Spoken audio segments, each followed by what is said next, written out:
Assalamualaikum warahmatullahi wabarakatuh. Kami dari kelompok 3 Program Studi Akuntansi Universitas Profesor Dr. Mustafa Beragama. Perkenalkan, nama saya Mary Artianingsi dengan NIM 202032003 dengan rekan saya Fahrezi Alifiansyah dengan NIM 202032007 dan Hasanadiah Ayuningrum dengan NIM 202032009. Di sini kami akan mempresentasikan tentang perilaku biaya. Perilaku biaya adalah cara biaya berubah dalam hubungannya dengan perubahan penggunaan aktivitas. Perilaku biaya merupakan hal yang penting dalam pengambilan keputusan, estimasi biaya di masa yang akan datang, dan evaluasi terhadap pelaksanaan di masa lalu. Perilaku biaya menunjukkan suatu hubungan antara total dengan perubahan volume aktivitas pada suatu perusahaan. Tujuan utama perilaku biaya. Perilaku biaya mempunyai tujuan utama dalam akuntansi manajerial, yaitu yang pertama ada pengendalian biaya. Adalah suatu penentuan anggaran yang ditetapkan oleh manajemen perusahaan untuk mengetahui pengelolaan biaya operasional. Yang kedua ada pengestimasian biaya. Adalah seni memperkirakan kemungkinan jumlah biaya yang diperlukan untuk suatu kegiatan yang didasarkan atas informasi yang tersedia. Yang ketiga ada pembuat keputusan. Menggambarkan proses melalui bagaimana serangkaian kegiatan dipilih sebagai penyelesaian suatu masalah tertentu. Pengambilan keputusan merupakan hal yang sangat penting bagi individu maupun organisasi. Selanjutnya ada kategori perilaku biaya, terdiri dari biaya variabel, biaya tetap, biaya campuran, dan biaya bertahap. Biaya variabel adalah biaya yang jumlah totalnya berubah sebanding dengan perubahan aktivitas dan volume produksi, sementara jumlah per unit tidak berubah. Di sini ada tipikal biaya variabel menurut jenis perusahaan. Yang pertama ada jasa, terdiri dari biaya perlengkapan dan biaya perjalanan. Yang kedua ada jenis perusahaan dagang, terdiri dari biaya persediaan, HPP, biaya pengiriman, dan biaya komisi penjualan. Yang ketiga ada manufaktur, terdiri dari biaya bahan baku, biaya bahan penolong, biaya tenaga kerja langsung, biaya pemakaian listrik, dan biaya bahan bakar mesin. Berikut ada grafik biaya variabel di mana terdiri dari unit produksi dan biaya produksi. Untuk grafiknya bisa dilihat di slide. Yang kedua ada biaya tetap, yaitu biaya yang jumlah totalnya tidak terpengaruh oleh tingkat aktivitas dalam kisaran relevan tertentu.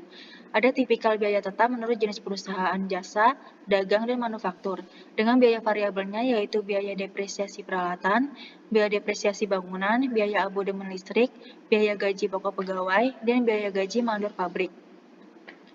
Berikut ada grafik biaya variabel tetap, bisa dilihat di slide. Selanjutnya yaitu ada biaya campuran. Biaya campuran adalah biaya yang memiliki karakteristik biaya variabel sekaligus biaya tetap, di mana tipikalnya yaitu jenis perusahaan jasa, dagang, dan manufaktur, dan biaya variabelnya yaitu biaya gaji penjualan, biaya listrik, dan biaya telekomunikasi. Berikut merupakan grafik biaya variabel campuran di mana terdapat data untuk sales, gaji pokok, dan insentif. Dan yang terakhir yaitu biaya bertahap. Biaya bertahap adalah biaya yang bersifat tetap pada kisaran aktivitas tertentu dan bersifat variabel antar kisaran aktivitas. Tidak semua biaya variabel memiliki pola perilaku yang sama. Biaya bertahap terdiri dari 4, yaitu yang pertama yaitu biaya variabel murni. Biaya variabel murni adalah biaya yang jumlah totalnya akan berubah sepenuhnya secara proporsional mengikuti perubahan aktivitas. Biaya bahan baku adalah contoh biaya variabel murni. Yang kedua ada biaya variabel bertahap. Biaya variabel bertahap adalah biaya yang jumlah totalnya tidak berubah dalam kisaran aktivitas tertentu dan berubah sesuai dengan perubahan aktivitas setelah kisaran aktivitas tersebut dilewati. Yang ketiga adalah biaya tetap murni. Biaya tetap murni adalah biaya tetap yang jumlah totalnya benar-benar konstan dalam kisaran waktu tertentu. Dan yang terakhir ada biaya tetap bertahap. Biaya tetap bertahap adalah biaya yang jumlah totalnya konstan dalam kisaran aktivitas tertentu, tetapi jumlah total tersebut berubah apabila kisaran aktivitas tertentu berubah. Selanjutnya ada metode pemisahan biaya. Metode pemisahan biaya terdiri dari metode tinggi rendah, metode diagram pencar, metode regresi kuadrat terkecil, dan metode regresi berganda. Metode tinggi rendah yaitu Suatu metode untuk menentukan persamaan suatu garis lurus dengan terlebih dahulu memilih dua titik yang akan digunakan untuk menghitung parameter pemintas dan kemiringan, di mana titik tinggi yaitu titik dengan tingkat output atau aktivitas tertinggi, sedangkan titik terendah yaitu titik dengan tingkat output atau aktivitas terendah. Persamaan untuk penentuan biaya variabel per unit dan biaya tetap adalah sebagai berikut. Biaya variabel per unit sama dengan perubahan biaya dibagi perubahan output, atau biaya variabel per unit sama dengan biaya tinggi dikurang biaya rendah dibagi output tinggi dikurang output rendah, seperti tertera pada slide berikut.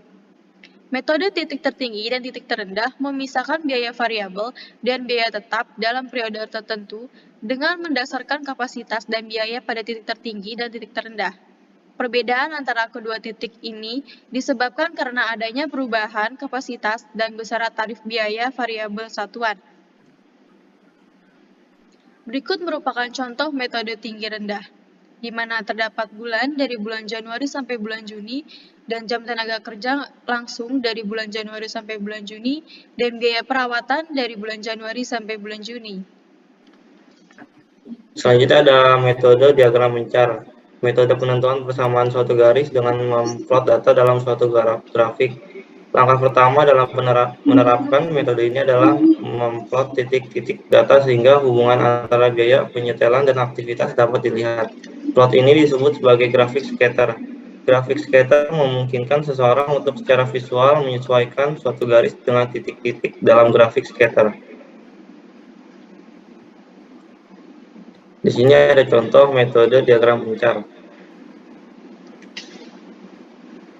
Untuk jam mesin 5.600 diperoleh dari nilai biaya tetap. Biaya tetapnya itu 560.000, jumlah biaya pemeliharaan itu 800.000. Biaya variabel 800.000 dikurang 560.000 dan hasilnya 240.000. Biaya variabel per unit 240.000 dibagi 2.400 dan hasilnya itu 100. Selanjutnya untuk menghitung estimasi by selama 5.000 jam. X-nya itu 5.000, biaya tetapnya itu 560.000. Y sama dengan 560.000 ditambah 100X. Y sama dengan 560.000 ditambah 100 dikali 5.000. Y sama dengan 1.060.000.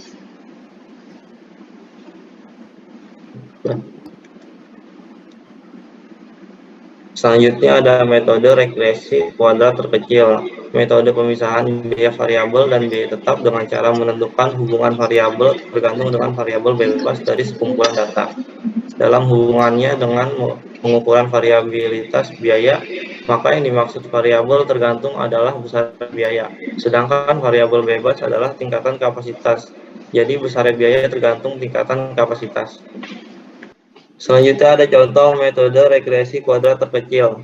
Untuk mendapatkan nilai biaya variabel per unit dan biaya tetap, biaya variabel per unit digunakan fungsi slope. Biaya variabel per unitnya 96,77. Biaya tetap digunakan fungsi intercept. Biaya tetapnya 596,22. Sehingga persamaan yang digunakan adalah Y sama dengan biaya tetap ditambah biaya variabel unit atau X. Y sama dengan 596,22 ditambah 96,77, di mana Y sama dengan biaya perawatan dan X sama dengan jam kerja. Selanjutnya untuk menghitung estimasi biaya selama 5.000 jam. Jam kerjanya itu 5.000 dan biaya tetap 596,22. Y sama dengan 596,2 ditambah 96,77 dikali X. 596,2 ditambah 99,76 dikali 5.000. Dan Y sama dengan 1.079.849. Yang keempat, metode regresi berganda. Kuadrat terkecil yang digunakan untuk membuat suatu persamaan yang melibatkan dua atau lebih variabel perjelas. Di dalam metode regresi sederhana hanya dipakai satu variabel bebas.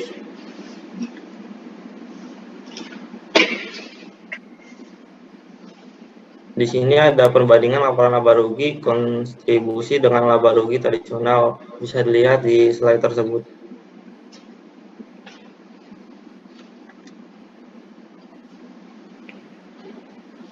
susunan laporan laba rugi dalam format kontribusi. Tindakan manajer akan tergantung pada pemahaman atas perilaku biaya. Penerapan ide yang telah dikembangkan tersebut ditemukan format laporan laba rugi yang disebut pendekatan kontribusi.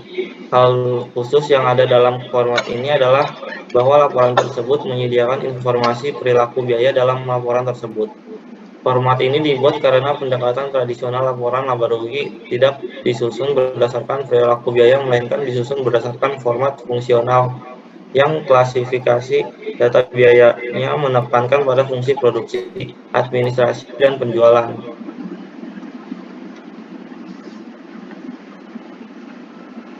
Dari presentasi ini ada kesimpulannya, yaitu perilaku biaya adalah cara biaya berubah dalam hubungannya dengan perubahan penggunaan aktivitas.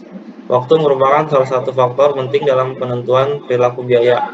Ada 3 kategori perilaku biaya. Biaya variabel merupakan biaya meningkat secara proporsional dengan peningkatan aktivitas. Biaya tetap adalah biaya yang tidak berubah jumlah totalnya ketika penggunaan aktivitas berubah, sedangkan biaya campuran merupakan biaya yang mempunyai komponen tetap dan variabel. Sekian presentasi dari kelompok kami, kurang lebih mohon maaf. Wassalamualaikum warahmatullahi wabarakatuh.